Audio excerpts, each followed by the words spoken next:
जितने भी हमारे रेलवे के छात्र हैं, जो कि रिज़ल्ट में जो भी गड़बड़ी हुई है, अगर हम रेलवे को नुकसान पहुंचा रहे हैं तो हमारी प्रॉपर्टी है, कहीं ना कहीं हमारी नुकसान हो रही है। हम समझ सकते हैं कि हम इतने पढ़ाई लिखाई करके हमारे पास रोज़गार नहीं होता, तो ये दुनिया बोलती है कि शिक्षित बनो, लेकिन शिक्षित बन के भी हम अपने आप को कुछ नहीं कर पाते हैं तो हमें गिल्टी फील होती है और हमारा लक्ष्य पूरा नहीं हो पाता है।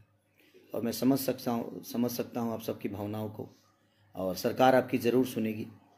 और ये सिस्टम के खिलाफ आप लोग का ये धारणा था, चाहे जो भी था, तो मैं बस ईश्वर से प्रार्थना करूँगा कि हमारे भाइयों को जल्दी से जल्दी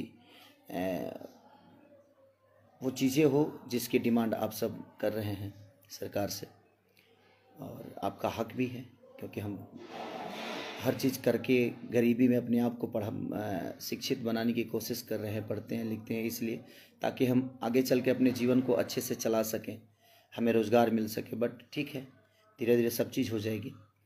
और बस आप लोग थोड़ा सा धैर्य रखिए, सारी चीज़ें हो जाती है। उग्र में इंसान गलत कर जाता है, बाद में समझ में आता है, क्योंकि आज रेलवे को भी नुकसान होगा या अपने सरकारी प्रॉपर्टी नुकसान होगी तो कहीं ना कहीं वो हमारा ही नुकसान है, क्योंकि सरकार की प्रॉपर्टी जनता की प्रॉपर्टी होती है, और जो भी सरकारी प्रॉपर्टी होती है वो जनता के काम आती है। तो नुकसान हम सबका है। और बस जला देने से या ट्रक जला देने से या रेलवे का पटरी उखाड़ देने से अगर ये समस्या सॉल्व हो जाता तो हर आदमी पटरी उखाड़ के सॉल्व कर लेता। इसका हम अच्छे से आप लोग का धारणा देना जायज़ है, और मैं आप सबके सपोर्ट में हमेशा रहूँगा, क्योंकि हमारे देश के भविष्य हमारे नौजवान ही हैं, हमारे भाई सभी हैं। मैं पढ़ा लिखा नहीं हूँ, बट विचारधारा रखने के लिए पढ़े लिखे होने की ज़रूरत ही नहीं है। आपके मन में अगर अच्छी विचारधारा हैं तो वही समाज को काम आता है। पढ़ाई लिखाई और शिक्षा तो जो है वो टेबल पे अच्छी लगती है, बट विचारधारा अगर आपका अच्छा है अपनों के लिए, अपने समाज के लिए, तो वहाँ शिक्षा की कोई ज़रूरत है नहीं। बट मैं कोशिश करता हूँ कि हर दुख सुख में आप सबके साथ रहूँ, और आप सबके हित के लिए जो भी हो सके, आपकी लड़ाई में मेरा भी एक योगदान रहे।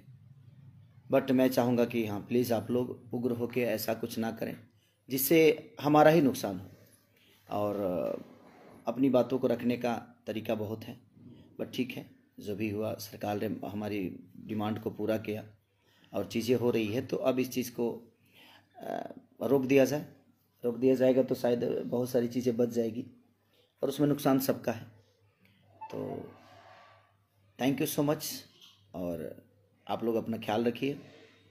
सरस्वती पूजा की ढेर सारी शुभकामना आप सबको। ऐसे ही प्यार देते रहिए खेसारी लाल यादव को, अपने इस बेटा को, अपने भाई को।